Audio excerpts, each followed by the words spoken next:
In 1983, Ford introduced a tiny SUV that turns tighter than a brand new Bronco Sport, was built specifically to take on Chevy's S10 Blazer, and came with an engine computer that Ford claimed could digest 1 million commands per second, which is hilarious because this looks like a shoebox with four-wheel drive. And that's exactly why this brochure is so interesting. The Bronco II wasn't just a smaller Bronco, it was Ford's answer to a brand new fight that was breaking out in the 1980s, the battle for the compact SUV. So let's go through the original 1983 Ford Bronco II brochure and see how Ford sold America on the baby Bronco. Right on the cover, Ford calls it the all-new trim size Bronco II. Not compact, not downsized, trim size. That is such a perfect early 1980s marketing phrase. It's basically Ford saying, yeah, we shrunk it, but don't you dare call it small. The cover photo tells the rest of the story. A bright red Bronco II sits in the snow while skiers stand nearby. That was decades before every crossover commercial featured a kayak on the roof and a mountain bike in the background. But you can already see the formula taking shape. Ford isn't selling transportation, they're selling escape, not a Ford Escape. The idea that this little truck can get you out of town, into the mountains, and somewhere more interesting than your suburban driveway. And then we get to the page that reveals the entire sales pitch. Ford calls the Bronco II the perfect size for four-wheeling. That's important. The size wasn't presented as a compromise, the size is the feature. The brochure points out that the Bronco II has a turning diameter of just 32.2 feet. That is tiny. For comparison, a modern 2026 Bronco Sport turns in roughly 37.4 feet. That means this little Bronco II can turn around in about 5 feet less space than Ford's current compact Bronco. And that tells you everything about the personality of this vehicle. Short wheelbase, narrow body, tight turning circle. This thing wasn't pretending to be compact, it actually was compact. And Ford wasn't shy about telling people why that mattered. It's easier to maneuver, easier to park, easier to turn around on a trail, and probably easier to convince yourself you could fit through a gap you should absolutely not try to fit through. Then we get to one of my favorite lines in the entire brochure. Standard V6 engine, power that S10 Blazer can't match. That's not subtle.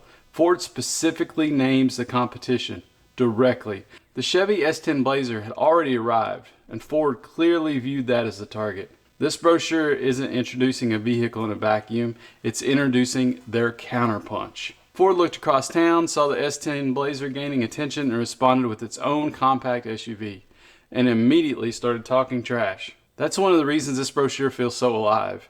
You can see the competition happening in real time. The brochure keeps reinforcing the same message. Standard V6, manual transmission, ground clearance, approach angles, departure angles, tight turning radius. Ford is stacking the evidence.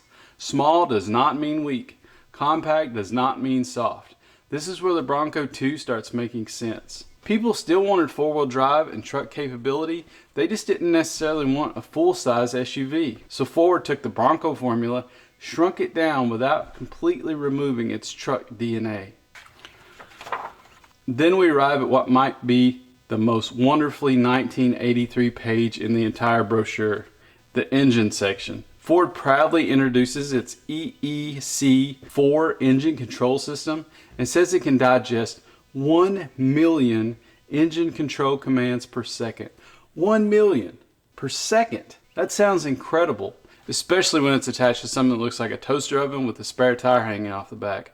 And that's what makes the Bronco II fascinating. Mechanically, it still feels old school. Body on frame construction, manual transmission, locking hubs, a real transfer case, a spare tire mounted on the rear door. But the marketing is already moving into the computer age. Remember, most people didn't even have a computer sitting in their house in 1983.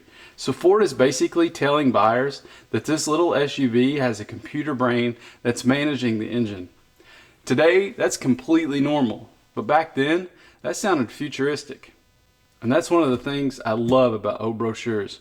They reveal what companies thought would impress people. Today, automakers brag about touchscreens, apps, and driver-assisted systems. But in 1983, Ford bragged about a computer processing 1 million commands per second. That was cutting edge technology, or at least it sounded like it. The next engineering section doubles down on why the Bronco is still a truck. Ford talks about the ladder frame, the twin traction beam front suspension, drivetrain protection, towing, steering components, corrosion protection. That isn't crossover language, that's truck language. Because despite its size, the Bronco II was built on Ford's compact truck platform. It had real truck bones underneath it. One detail I especially love is the discussion of locking hubs.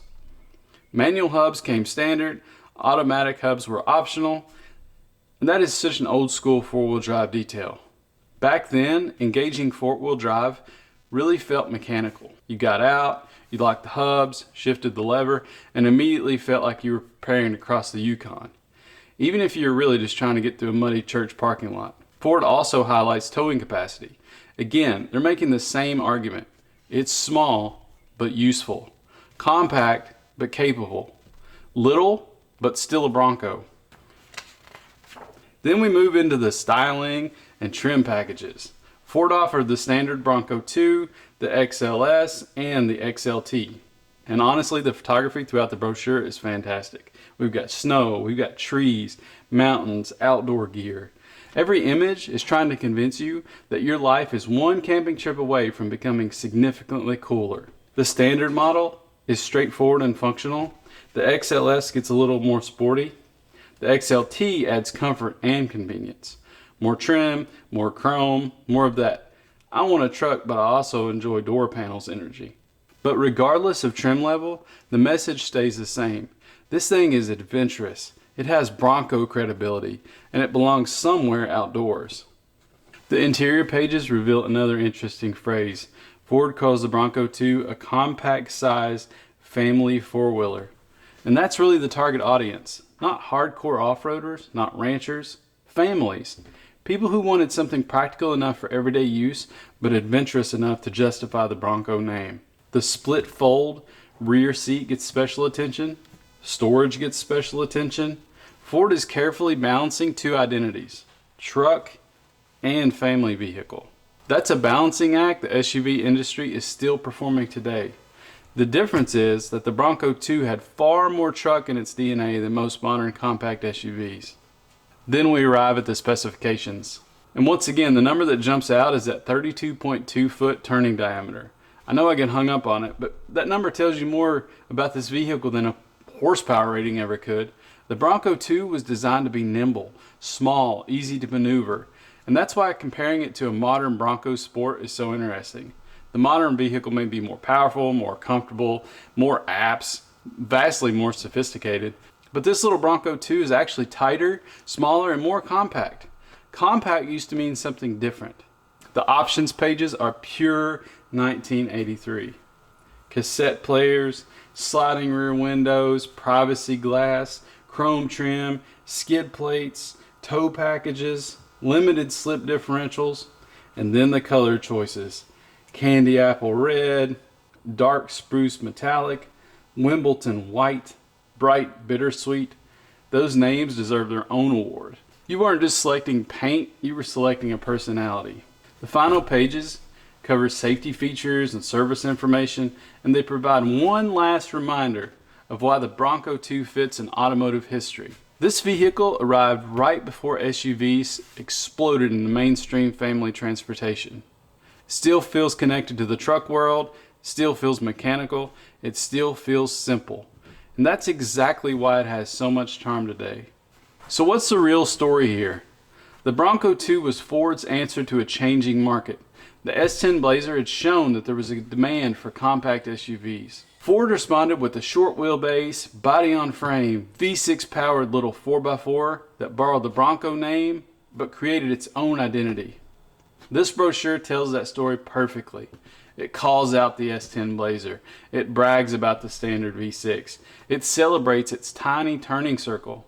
It highlights the truck hardware. And because it's 1983, it proudly announces that its computer engine can digest 1 million commands per second. It's old school and futuristic at the same time. A compact family four-wheeler with real truck bones. A tiny truck with the computer brain. A baby Bronco built to annoy Chevy. Ford called it trim size. But looking back at this brochure, I think a better description would be tiny truck, big attitude. Wrenchborn.